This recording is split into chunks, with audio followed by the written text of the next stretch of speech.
안녕하십니까, 김정일입니다. 오늘은 이러한 교합평면이 갖는 의미가 무엇인지 우리가 알아보도록 하겠습니다.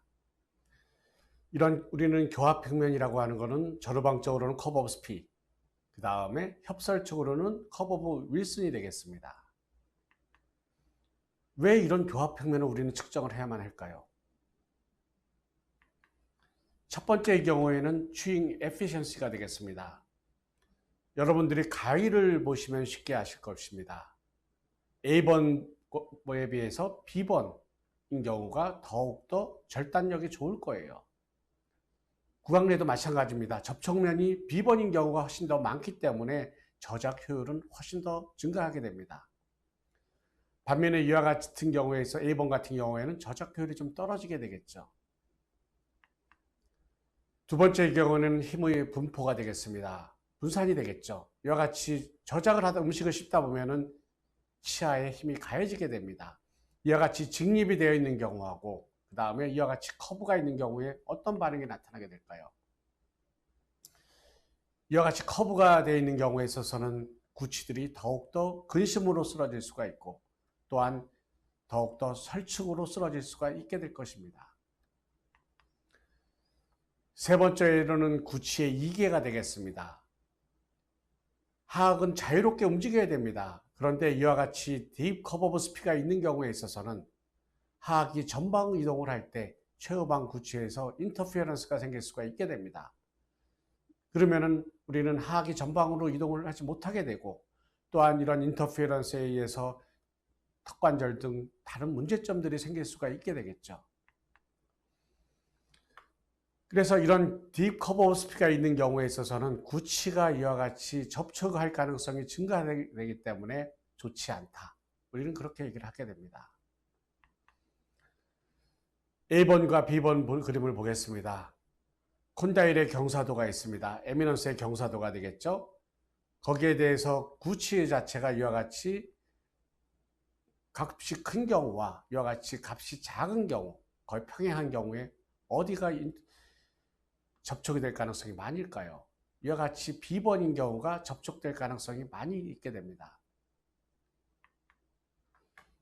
그래서 켈러는 얘기하였습니다. 턱관절 질환이 있는 환자들인 경우에 에미넌스와 POP의 경사도를 평가를 해서 보니까 각도가 이와 같이 작은 경우가 턱관절 질환이 생길 가능성이 많다. 즉 C번 같은 부종교합이 턱관절 질환이 생길 가능성이 많다라고 언급하였습니다. 이에 반해 B번 같은 경우에는 하악이 전방으로 자유롭게 움직일 수 있으니까 C번보다는 좀 양호한 상태가 되겠죠. 측방 이동을 우리가 고려를 해보겠습니다. 측방 이동을 하게 되면은 이와 같이 워킹 사이드 또한 밸런싱 사이드 이와 같이 상악 견체와 이와 같이 설축교도, 협축교도는 조화를 이루어야만 됩니다. 그런데 어떠한 이유로 커브 오브 윌슨이 심한 경우에 있어서는 상악의 팔라탈 커스프가 더욱더 하방에 위치한 경우를 의미를 하게 되겠습니다. 이런 경우에 있어서는 같은 상악 견치의 경사도를 하더라도 구치이계가 어떻게 될까요? 구치이계가 힘들게 될 것입니다. 즉 다시 말해서 이와 같이 정출된 팔라탈 커스프에 의해서 인터페런스가 생길 가능성들이 많이 있게 되는 것입니다. 또한 하나씩만은 이와 같은 교합평면 자체는 이와 같이 하악을 전방으로 이동할 때, 그 다음에 그 다음에 하악을 후방으로 이동을 할 때 중요한 역할을 한다고 언급을 하였습니다. 그래서 그는 이런 교합평면의 경사도는 정확하게 그 다음에 주의 깊게 측정이 돼야 된다고 얘기를 하였습니다. 그 다음에 네 번째 중요한 항목은 이러한 교합평면은 하악의 위치에 밀접한 연관이 있습니다. 다나카와 사또는 백인에서 평가를 하였습니다. 백인에서 평가를 해서 보니까 상악의 포스테리어 오클루잘 플랜의 경사도가 하악의 위치와 밀접한 연관이 있더라.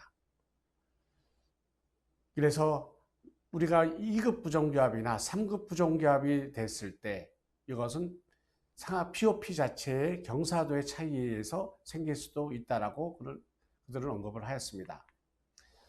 이는 제 논문에서도 마찬가지가 되겠습니다.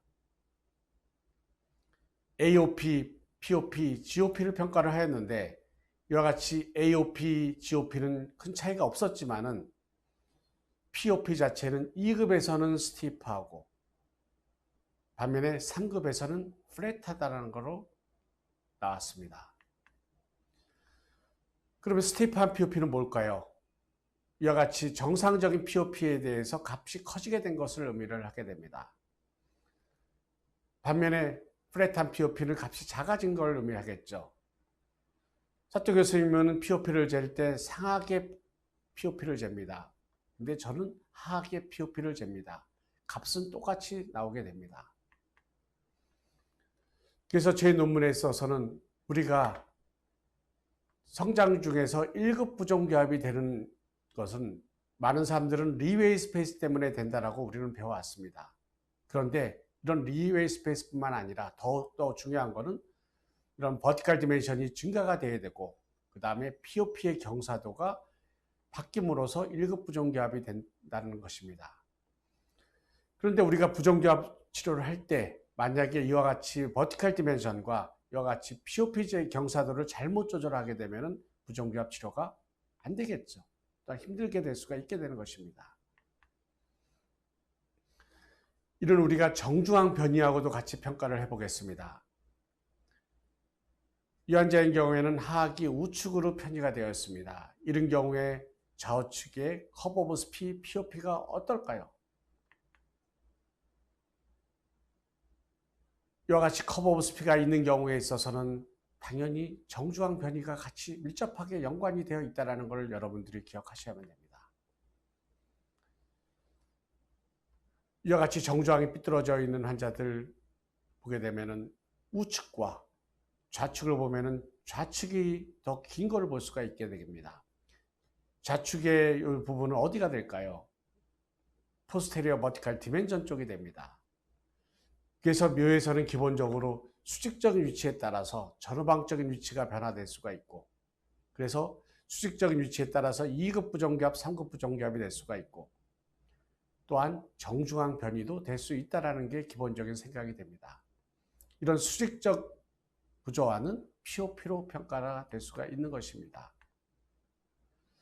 이 환자를 보겠습니다. 좌우측의 하악의 구치의 근원심 경사도가 어떻습니까? 같을까요? 틀릴까요? 우측에서는 더욱더 심하게 근심 경사도 된 걸 볼 수가 있게 됩니다. 반면에 좌측은 약간 직립된 걸 볼 수가 있게 됩니다.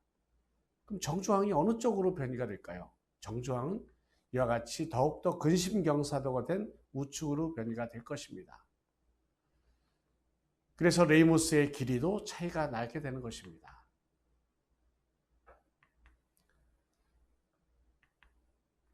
이걸 모형상에서 보겠습니다. 정중앙을 맞춰놓고 나서 좌우측의 커브 오브 스피를 평가한 모형이 되겠습니다. 왼쪽에서는 이와 같이 플랫한 커브를 가지게 되지만 우측에서는 커브 오브 스피가 심한 걸 볼 수가 있게 됩니다. 이 환자의 정중앙은 어느 쪽으로 변이가 되어 있습니까? 우측으로 변이가 되어 있어요. 이때 견치 관계를 한번 보겠습니다. 우측은 풀 크레스 2가 됩니다. 좌측은 어떨까요? 헬프 크레스 2입니다. 그래서 하악골 자체가 우측으로 편의가 되는 것을 의미를 하게 되겠습니다. 정중앙 변이와 그 다음에 교합 평면을 같이 평가를 하였습니다. 이완된 측, 특히 정중앙이 삐뚤어진 쪽에 있어서는 전방부 교합 평면, 그 다음에 상악 교합 평면은 차이가 없지만은 후방부의 교합 평면은 차이가 있습니다. 특히 값이 어떻습니까? 더욱더 커진 걸 볼 수가 있게 됩니다. 이와 같이 값이 커진 경우에는 스티프한 POP라고 우리는 언급을 하였습니다. 이런 교합 평면은 심미에도 영향을 미치게 됩니다. 특히 상악 전치의 위치는 심미와 밀접한 연관이 있는데, 그래서 상악 전치의 위치는 인사이저 상순에 비해서 3mm 하방에 위치를 해야만 되는 것입니다. 이와 같이 딥바이팅의 경우에 있어서는 상악의 전치가 더욱더 오버 이럽션이 되어 있는 경우고, 이런 경우에는 스티프한 UOP로 우리가 볼 수가 있을 것입니다. 반면에 오픈 바이팅 경우에 있어서는 상악의 전치가 언더 이럽션이 되어 있을 거고, 이거는 플랫한 UOP로 보이게 되는 것입니다. 그래서 이런 교합평면과 그 다음에 부정교합을 우리는 평가를 해볼 수가 있을 것입니다. 그래서 2급인 경우에는 스티프한 POP, 3급은 플랫한 POP, 그 다음에 딥바이트인 경우에는 스티프한 UOP, 그 다음에 오픈바이트는 플랫한 UOP라는 것을 기억하셔야만 되겠습니다. 여섯 번째 항목은 이런 교합평면의 변화는 치성교합의 변화를 야기시킬 수가 있습니다. 이는 브라운 등이 1997년에 기하학적으로 이러한 것을 발표한 논문이 되겠습니다. 그럴 때 이와 같이 교합평면 자체가 다운워드, 백워드로 이동을 하는 경우를 우리는 스티프닝이라고 얘기를 합니다. 그래서 이와 같이 스티프닝 됨으로써 이와 같이 2급 부정교합이 1급으로 될 수가 있습니다. 그래서 이와 같은 경우에는 주로 2급 고무줄, 클래스 2 일라스틱을 통해서 얻을 수가 있게 되겠죠. 또한 반대로 이와 같이 전방부가 상방으로 올라가는 경우를 플래튼 된다라고 얘기를 합니다. 이런 경우에 있어서는 3급 부정교합인 경우가 1급으로 바뀔 수가 있게 됩니다. 이런 경우에 있어서는 클래스 3 일라스틱을 통해서 얻을 수가 있게 됩니다. 그런데 브라운이 여기서 중요한 것을 언급하였습니다. 교합평면이 변화가 왔을 때, 특히 1도의 교합평면의 변화는 구치관계 0.3mm, 0.5mm의 교합관계의 변화를 야기시킬 수가 있다. 그래서 다시 말해서 3mm 교합관계를 개선하기 위해서는 교합평면 자체가 6도가 바뀌면 되는 것입니다.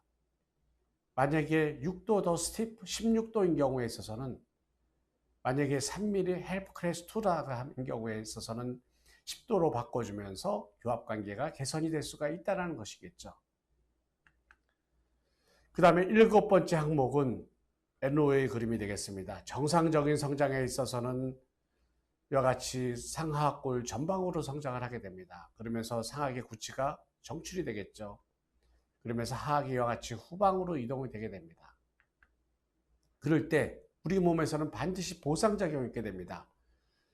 이와 같이 오픈바이시 되어 있는 경우를 보상하기 위해서 어떤 환자에 있어서는 상하계 전치가 이와 같이 오버이럽션이 될 수가 있습니다. 또 어떤 환자에 있어서는 하하계 전치가 오버이럽션이 될 수가 있습니다. 이래서 전치의 정출 및 아파냐, 그 다음에 구치가 정출되면서 아파된 거냐, 아니면 구치가 근심경사가 되었냐, 거기에 따라서 환자들은 다양하게 보상작용이 나타나게 되는 것입니다. 그래서 이와 같이 오픈바이시 되어 있는 환자들인 경우에 있어서 오픈바이시인 경우에는 보상작용이 덜 됐다고 볼 수가 있게 되겠죠. 그래서 다양한 보상작용이 나온 것을 우리는 판독을 할 필요가 있게 되는 것입니다. 그래서 이러한 교합평면은 왜 중요하냐, 7가지로 리뷰해 볼 수가 있겠습니다. 이와 같이 커브 오브 스피가 있는 경우에는 츄잉 에피시언스가 증가됩니다. 그런데 힘의 분포나 디스클루전 상태에서는 좋지가 않게 되겠죠. 그래서 구치부 쪽에서는 인터페런스가 생길 가능성이 많이 있게 됩니다. 그 다음에 이러한 교합평면은 하악의 전후방적인 위치에 영향을 미치기 때문에 2급 부정교합과 3급 부정교합과도 연관성이 있습니다. 또한 이러한 교합평면은 상악 전체의 위치에도 영향을 미치기 때문에 심미에도 영향을 미치게 됩니다. 그럴 때 이런 교합평면을 변화시켜 주게 되는 것은 치성교합관계의 변화를 우리는 야기시킬 수가 있다. 그래서 1도의 교합평면의 변화는 0.5mm 교합관계의 개선을 의미를 하게 되겠습니다. 그래서 마지막으로 중요한 게, 우리가 환자들 볼 때 비슷한 골격, 비슷한 치성 형태를 가지고 있지만은 우리는 이 환자에서 환자들마다 서로 다르다는 걸 인식을 하고 맞춤형 교정 치료를 할 수가 있게 되는 것입니다. 여기에 대해서는 자세히 다음에 얘기를 하도록 하겠습니다. 경청해 주셔서 감사합니다.